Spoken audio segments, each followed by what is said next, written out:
So you've discussed this idea that's in Senate Bill 8 for many sessions. What was the genesis of this? Well, the current genesis of the bill is the people overwhelmingly voicing their opinion last November, on November 5th, that we need stronger border enforcement and enforcement of our immigration laws. Many years ago, actually 12 years ago, I thought it would be a good idea for local law enforcement to participate in immigration law enforcement. At the time, that was not as received well at the Capitol as it is now.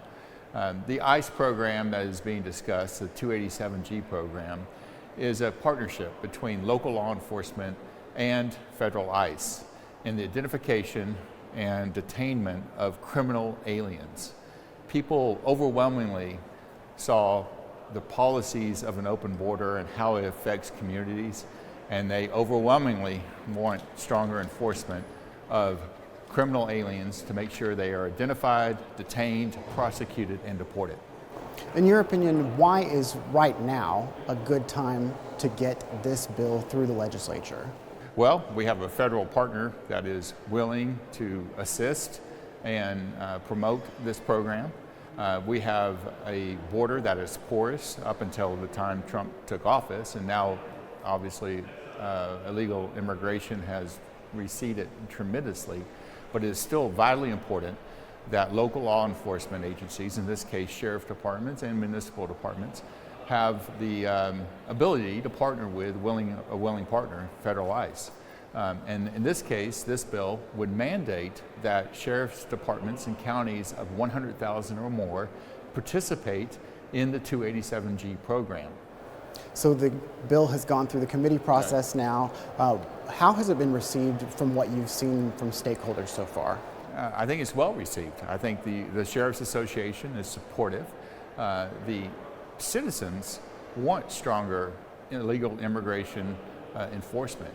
And these are some terrible people that are being released from jails. They're arrested, they're not identified, they're released, and they're committing crimes again. And that's not acceptable. The bill, now that it's gone through the committee process, did it have to change any between the time that it went from committee to where it will end up on the floor?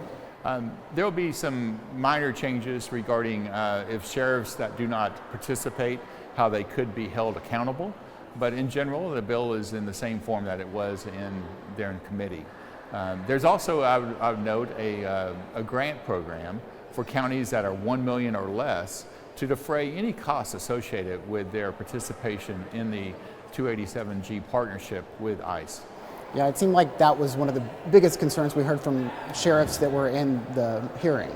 Well, that is a concern. Obviously, anytime we ask our local counties to do something, in this case, the county sheriff's departments, there is a cost associated with it. But it's defrayed by this grant program. And really, in my opinion, it's an obligation of local law enforcement to enforce immigration laws and detain criminal aliens. That is what our citizens want. That is what is necessary to make Texas safe and our community safe. And it is absolutely vital that we identify, detain, prosecute, and deport criminal aliens that are in this country illegally. There were people in the hearing that clearly didn't want this bill. They talked about the way that it might impact the immigrant communities here in Texas. What do you think about that? Well, I asked them if they want criminal aliens running around and causing violence and crime against citizens that they know, Texans they know, and I would hope their answer would be no. We need to, again, identify, detain, prosecute, and deport criminal aliens. The 287G program goes a long ways of helping us identify those aliens that are in custody already for a crime they committed and making sure that they're held accountable.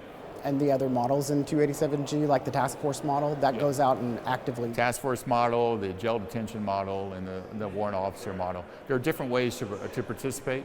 The historical one has been the jail model, but all of them are reasonable, and I think it is incumbent upon those sheriffs to take a step forward and follow state law if it's mandatory, and participate on a voluntary basis if they're the county size that is less than 100,000. Last question, from what you've seen with your fellow senators and what you anticipate if it goes over to the House, how do you see this bill faring this session? Well, it'll be contentious. It's a low bill priority, Senate Bill 8. There are those that on the left that for whatever reason don't feel that we should identify and detain criminal aliens, and they'll make their arguments. But the bottom line is the people of the United States, the people of Texas have spoken very clearly in the national election on November 5th. The president has signed an executive order, and it's time for Texas, and we've seen what's happened with the travesties of an open border under the Biden administration. And it's time for Texas to take a very bold and powerful stance against criminal aliens and illegal immigration by passing Senate Bill 8.